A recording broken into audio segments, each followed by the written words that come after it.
Guys ఇప్పుడు మీరు చూస్తుంది టాటా కర్వ్ ఈవీ అండి. సో దీంట్లో మనకి మ్యూజిక్ సిస్టమ్ ఎలా ఉంటుందో ఒకసారి మనం చెక్ చేద్దాం, సౌండ్ సిస్టమ్ ఎలా వస్తుంది అనేది. సో నేను ఫస్ట్ ఆఫ్ ఆల్ ఎఫ్ఎం రేడియోలోకి వెళ్తున్నానండి.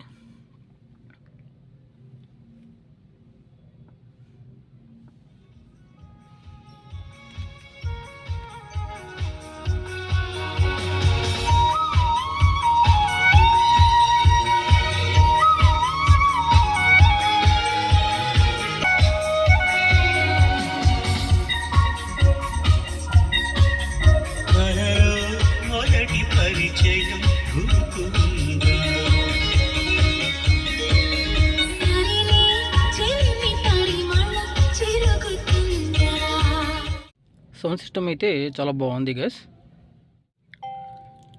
సో టాటా కర్వ్ డాట్ ఈవీలో వచ్చేసరికి మనకి ఇక్కడ మీకు మూడ్ లైట్ అని ఇవ్వడం కూడా జరుగుతుందండి. సో మీరు కలర్ఫుల్గా ఎలా చేంజ్ చేసుకోవాలో నేను చెప్తానండి. సో సిస్టంలోకి వెళ్ళి సెట్టింగ్స్లోకి వెళ్ళాలి, మూడ్ లైట్ అని ఉంటుందండి, దాంట్లోకి వెళ్ళాలి. సో ఇక్కడ మూడు అనుకుంటే కలర్స్ నేను చూసారా, ఆ కలర్స్ సెలెక్ట్ చేసుకుందాం. చూసారా, ఇప్పుడు మనం సపోజ్ బ్లూ పెడదామండి. సో చూసారా గైస్, ఇదంతా బ్లూ కలర్లో వచ్చేసింది. సో ఇక్కడ కూడా మనకి మొత్తం బ్లూ కలర్ వచ్చేస్తుంది. సో మళ్ళీ ఇప్పుడు నేను దాన్ని కొంచెం గ్రీన్ కలర్లో మారుస్తానండి. చూసారా గైస్, అంత మనకి గ్రీన్ కలర్లో వచ్చేసింది.